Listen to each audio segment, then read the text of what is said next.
Thank you so much, Jim. I'm so happy to see you. Namaste, Hari Om. Oh, yeah. So Hari Om, Hari Om. Uh, that's one thing. So my guru, he always says Om. I never see him. I never hear him say Hari Om. I guess maybe it's because he identifies alone with Brahman without giving it a form, or I do not know. Hari Om is just the traditional greeting that's in most Vedanta gurukulas. So I don't know what else to tell you. so. I want to know your whole story. Like, how did you meet? When did you first? Like, I guess we can start with when did you realize you were on a spiritual path? Well, I'm assume that you would say you are on or were on Yes, one. so I in 1968, I was 19 years of age. Of course, the politics in this country were in a terrible state. It was in the middle of the Vietnam War, and I was in college, and I was terribly depressed. And I didn't know what the problem was, but I somehow intuitively knew God was the answer. And so I began a search, and I ended up getting involved with a community in San Diego. And this was very new agey. We did things like psychic development and learned how to channel and learning healing and these sorts of things. And I studied with them for 7 years. And I had moved to the Bay Area to open a center for those people. And then one Sunday, I went to a beach called Land's End, and there was a fellow who was sitting cross-legged down the beach, and then he picked up a flute and he started to play the flute. So I went over and started to talk to him, and come to find out he was in a Vedanta ashram. And I kind of rolled my eyes, but he came over to my place, and I was a musician, so I was playing piano, he was playing flute. We did some Bach and stuff like that. And I started to hang out at their little ashram, uh, whatever it was, in the Haight, and met some of them, and they were all disciples of Swami Chinmayananda. And then after a few weeks, this was February of 1975. They said, Swamiji's coming to Stanford. Do you want to come down with us and meet him? And I said, sure. So I went down to Stanford with them, and it was a life-changing event. And it was like being on LSD, is what it was like, which I had done my share of by that point. And it was very clear he was the holiest man I'd ever met, and he had what I wanted. So I walked away from my life, and I began to move into that little ashram where I stayed for 2.5 years, and then it fell apart, and I continued my work with Swamiji, and I never looked back. Okay, wow. So do you know what it was exactly that grabbed your attention? Like when my Shakti, okay, Shakti. It was the Shakti part. And I was very, very sensitive to that because of all the kind of development I had done before that. okay, I I mean, it see. was a palpable presence. The reason I asked this is because when my guru, Pujya Swami Tadatmanda ji, when he first met, so he listened to a lot of Vedanta, like the Ramakrishna and all that stuff. But when he first met his guru, Pujya Swami Dayananda ji Saraswati, when he heard him say God is not a matter of faith, but a matter of understanding, of knowing, right? That's what Hmm. like that the rest was history for him the moment that he heard that. So I guess that's why I was like, was it something similar, perhaps maybe something that you heard in that, but I guess It it's so wasn't what he said, it was okay. who he was. Okay, Now, awesome. I had Dayananda's darshan. I had met him and I'd taken classes from him. And these things are karmic. but there was just no juice in my relationship with Dayanandaji. He was a very nice man. He was very articulate in unfolding the Vedanta, but especially in my early days, it was very clear that Chinmaya was I thought was in a completely different state. Now, later I've come to see that much of that is karmic. That has to do with one's relationship with the guru. Because I had the darshan of like Swami Muktananda, and I've been able to be with many, many saints. And it, Okay. it was clear from the moment I met him that Okay. Chinmaya was my guru. I think I think you're right in that because like so I grew up in the Bap Swaminarayan. I don't know if you heard of it. You'll see the picture. Like I still it's something that I still hold dear to my heart. Right. I grew up in that thing, and I've had darshan and with Pramukh Swami Maharaj and Mahan Swami Maharaj. Right. But what I feel with Swami Tadatmanda Ji, I never felt with anyone else. Now, when I invited a friend from BAPS to me, and he said he didn't feel anything. He's like he's a great teacher, an amazing teacher, but he didn't feel anything.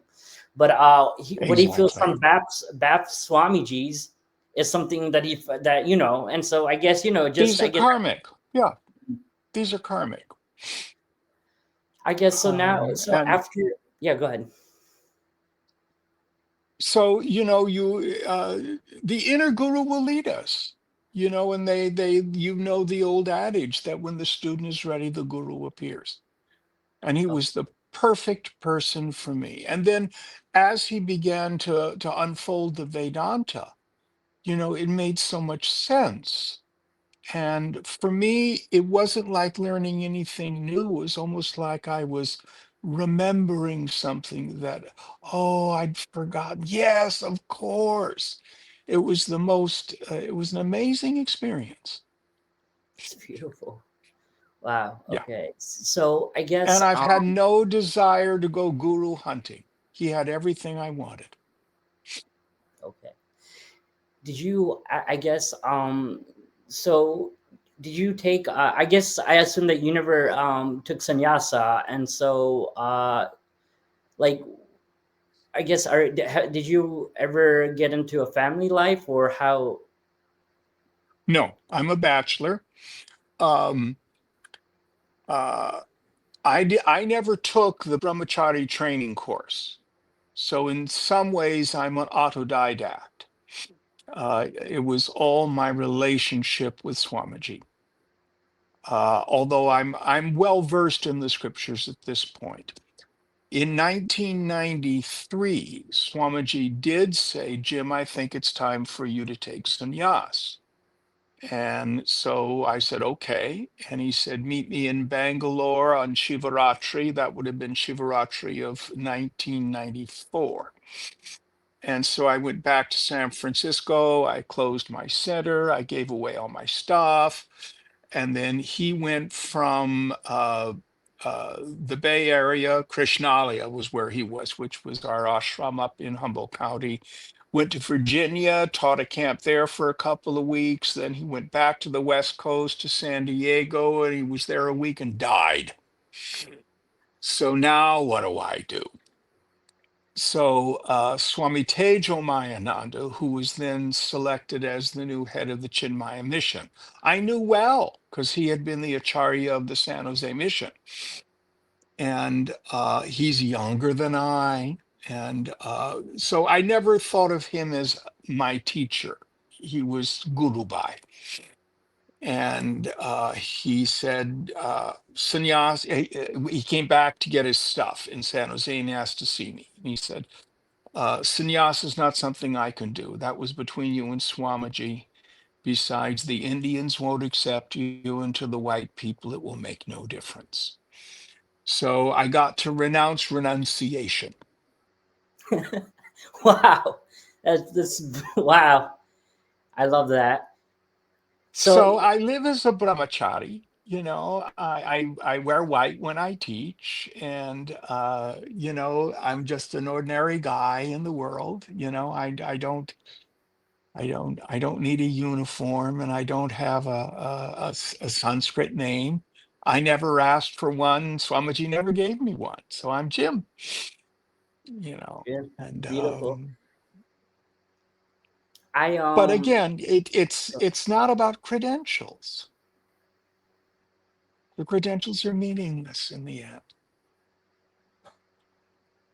Uh, if a person is deeply rooted in the knowledge of the self, then other people can feel it, they know it, and they ask the teacher what they need to know. It's so simple. someone like me that's not I'm not enlightened. I'm not rooted in. I've been studying for the past 4 years, and I am having trouble getting past. So I have a lot of things that are unfolding that I'm unable to accept, and I keep asking my guru, "Why me? Why me?" And he says, "Why not you? What makes you so special that the universe should change its rules for you?" And then I talked to his guru bhai, saying that that doesn't work for me. Is there anything else? He said, "Well, suppose in a dream you realize all these things happened, but then when you wake up, right?" But I'm still not there. For someone that's having trouble accepting reality and the things unfolding, what would you say that someone that's not established? Very, very good question. So many people, they practice the discrimination between the self and the not self, the negation of the five koshas, and they're pretty clear. Oh, yeah, I'm that witnessing consciousness. And they think that's the end of the journey. And it's not. In Yoga Vasishta, we're given three questions to answer. The first one, who am I? Koham. The second one, though, is what is this world? And the third one is how has it come about? And this is where people begin to have difficulty. And when it comes to this world, we have to reconcile two scriptural statements. Brahma Satyam Jagan Mithya. Brahman alone is real. The phenomenal world is Mithya. Now, some people translate Mithya as conditioned reality. But the meaning of the word is very clear. It means a lie, it means an illusion. And as long as I take the world as real, I'm going to have trouble. And then the other scriptural statement that I like to use comes from Chandogya Upanishad. Sarvam Kalvidam Brahma, Sarvam Idam. All this, that's shop talk for the phenomenal world. Kalu, verily, is Brahman. And this becomes easy to understand if you go to the dream state. In the dream state, I have a dream ego with a dream body, and there are dream objects, and there are dream feelings and thoughts inside. But all of it's nothing but my one unified mind appearing as name and form. So in the end, it all still boils down to Viveka Vairagya. What's the definition of Viveka? Brahma Satyam Jagan Mityedyete Rupa Vinishchayaha Soyam Nitya Anitya Vastu Viveka Samudharitaha. The firm conviction in the intellect that Brahman alone is real and the phenomenal world is unreal is called discrimination between the real and the unreal by the wise. That's from Shankara. Then Vairagya, that desire, we do not achieve it overnight. To give up attachment to all experiences gained through the senses and all forms of self, starting from the body up to including the form of Brahma, the creator, meaning I think I'm important.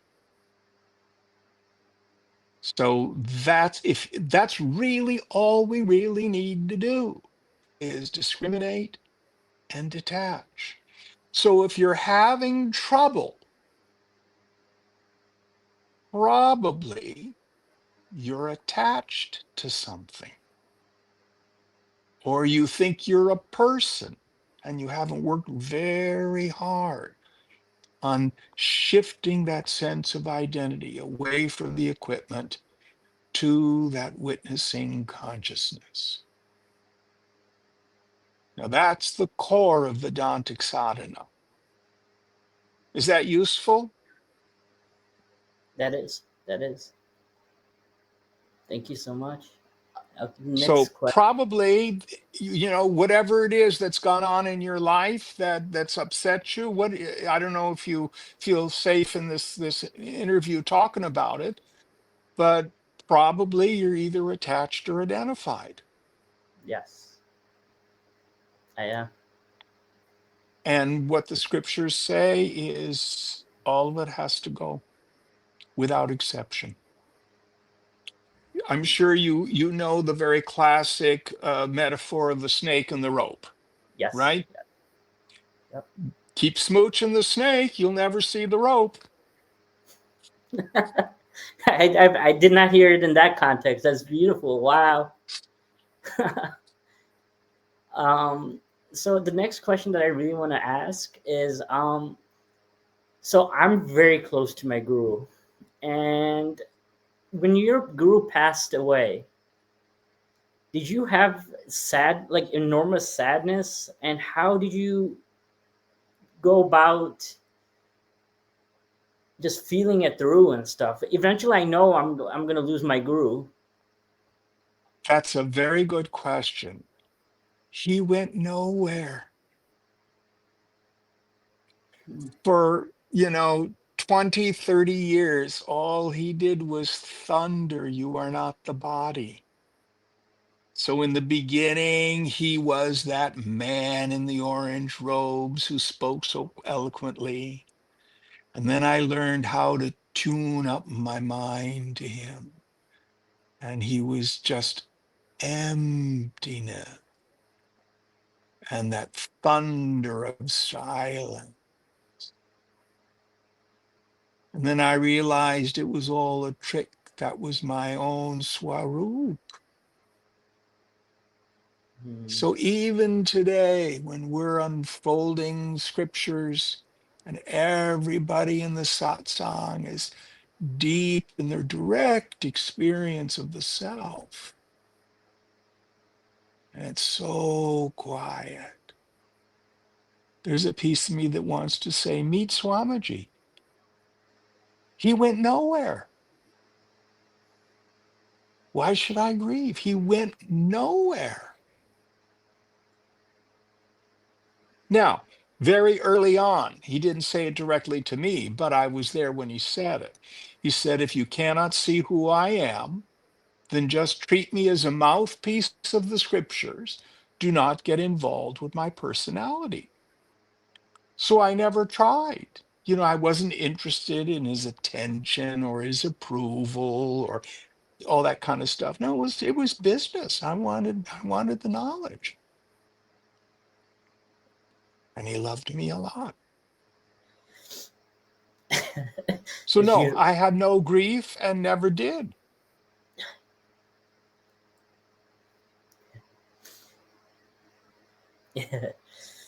Wow, there's a lot of deep um, things being taught right. You talked about right now. I'm a bit emotional.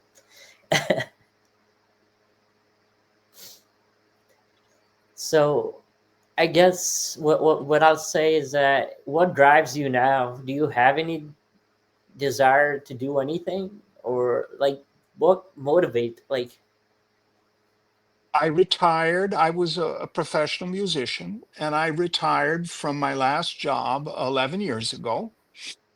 And the thought came to me, I've been given this enormous gift from Swamiji. I'm well trained, I'm Shrotriyam, and I want to give it away before I die.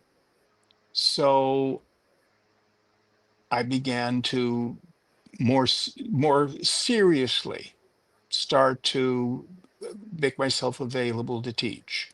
Okay. And from the very beginning, eh, people suited up and showed up, and I'm very traditional. I never charge for anything. It's all guru dakshina. I Wow. teach here in my home, so the overhead is very low. I'm not interested in writing books or having huge crowds. The Vedanta really isn't like that. You know, very few people are really ready for knowledge. But I have some wonderful students, and I feel very blessed. And Wow. that's all I have to do until the Lord says, don't do it anymore. Do Okay. I have some worldly things I enjoy? Of course I do. I love to cook. I love to feed people. I still go to the symphony, Nice. but I live very simply. I live very, very simply. Yeah, I never even heard about you ever. I'm not famous. I'm not famous at all. Yeah. No desire to be famous. I had this fellow come to me and say, "Oh, Jim, why don't you rent a hall and give Dharma talks and things like that?" And I said, "Why in God's name would I ever want to do that?"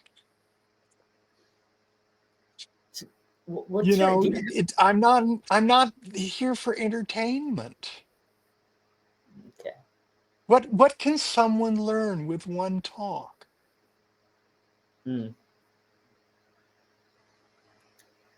You What know, up? and go ahead. So I guess I was just gonna ask, like, what is your daily practice? Do you have a daily practice nowadays, or like?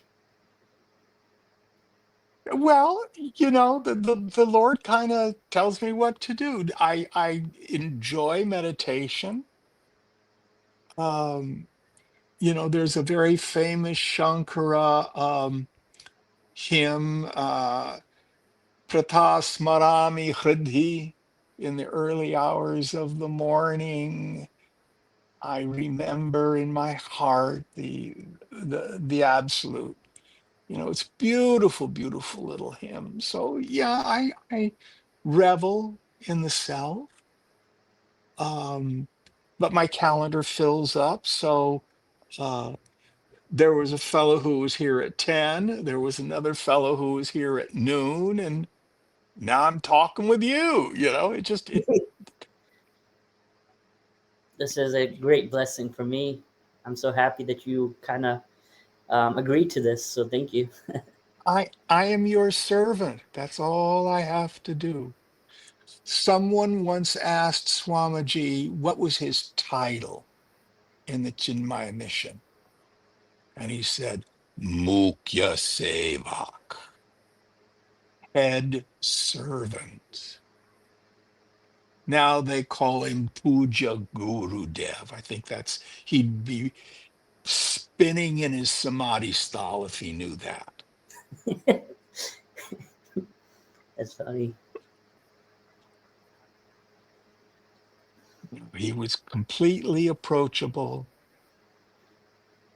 some ways the most ordinary of people, and yet every breath the teaching. Wow. He's a great There, man, great man. I can see He that liked fast by you. cars. Really?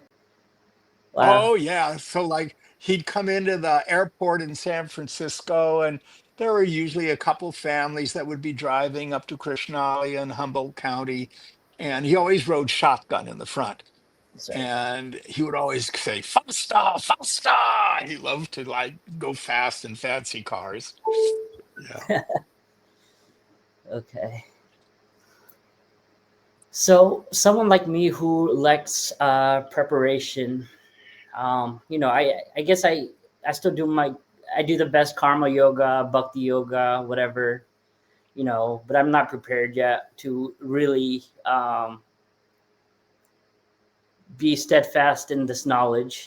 I mean, if I was tatvamasi, right? That's it. You know, um, what do I do? Well, what I would recommend for you is get a copy of Shankara's Viveka Chudamani. Are you familiar with that text? I have heard of it. Yes. It is the best. It has everything you need to know.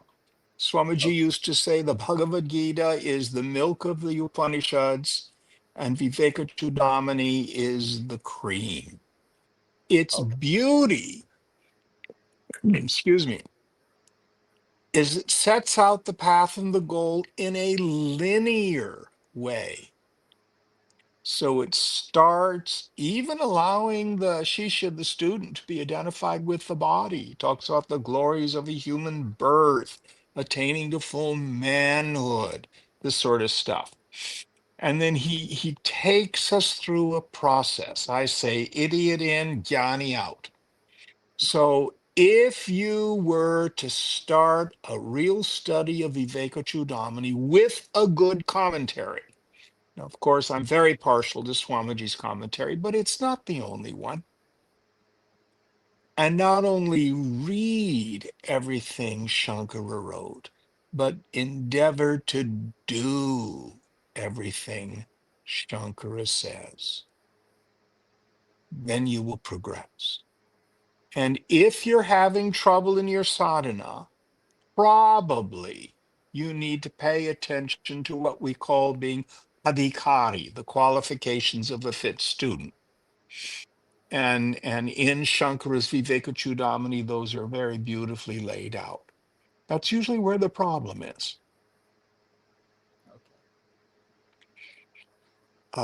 And it's all about letting go. It's not about getting something, learning something, acquiring anything. It's all about letting stuff go. And what, how do we let go? That's the big question. So one of those qualifications is shama, that peaceful state of mind when it rests in steady contemplation of the goal after having again and again, muhur muhu, detached itself from the chaos of the sense objects through a steady observation of their defects.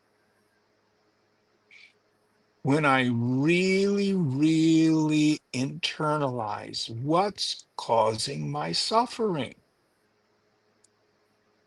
What's causing my suffering? My ego tells me I'm suffering because I don't have what I want. Vedanta says I'm suffering because I'm wanting. There's a siren going by. I don't hope it's not interrupting our conversation. It's not. It's not. The dukkha and the kama are the same thing. But I have to watch my mind. I have to pay attention. What does it feel like to want something I don't have? It sucks. Can you find any other kind of suffering? Wanting something I don't have, raga. Wanting to get rid of something I don't like, dvesha. Or I basically have what I want, but I'm afraid I'm going to lose it, bhaya, fear. Now, don't believe me. Look to your own mind. Can you find any other kind of suffering? You're right. No, I cannot. That is it. It's like the fellow who hits himself on the head over and over again with a hammer.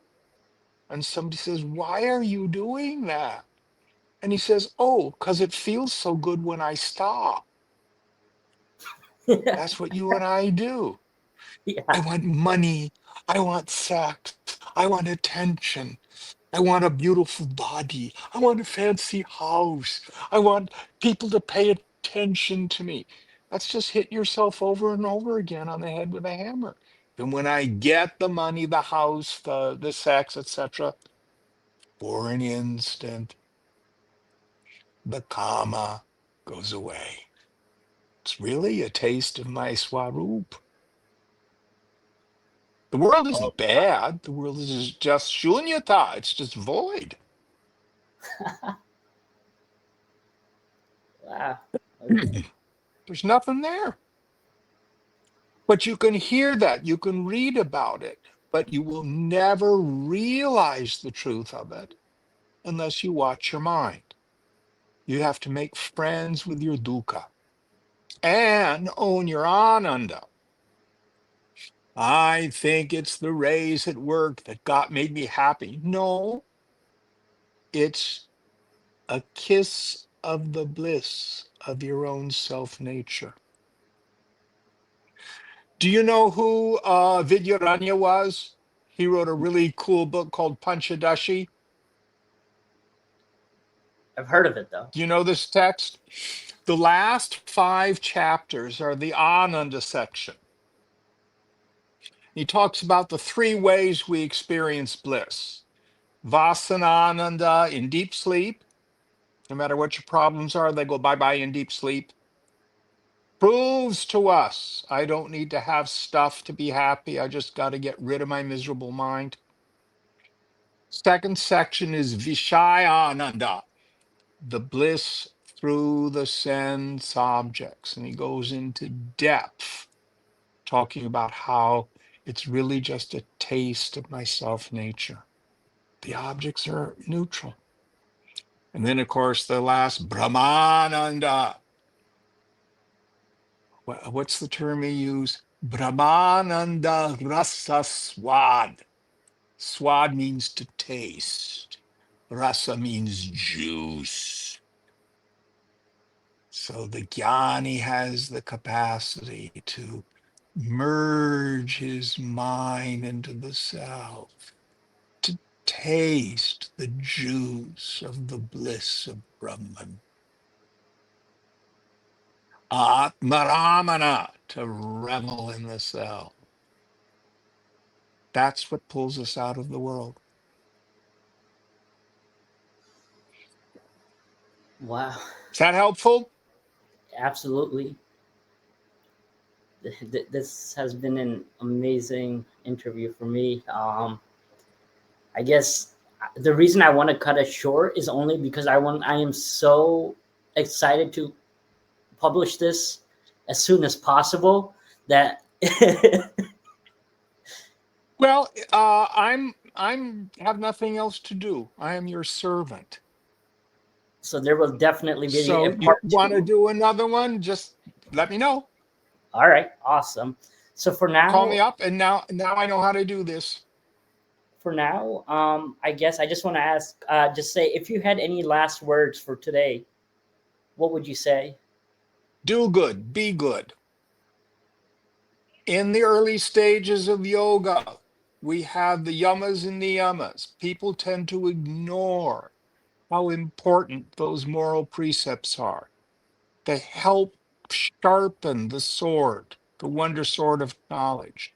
The first one is ahimsa, non-injury, non-harming. It's always pointed in 2 directions. Don't be a jerk. Don't do harm in the world. And don't harm yourself. This goes a long way in the world. Wow. And keep asking the question, who am I? What's my essential nature? And the Cliff Notes version of Vedanta. If you can see it, that isn't it. It occurs in time and space. If it's confined to the waking dream or deep sleep state, if it has qualities, characteristics, name, form, if it has a beginning and an end, and most importantly, if it can be cognized objectively. Mithya, it's an illusion. What's real? Aham. Aham Brahmasmi.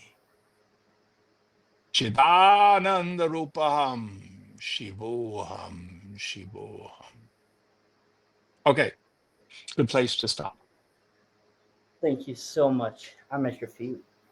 I touch your feet. All right. From virtual. Okay, groovy. I'll touch yours too.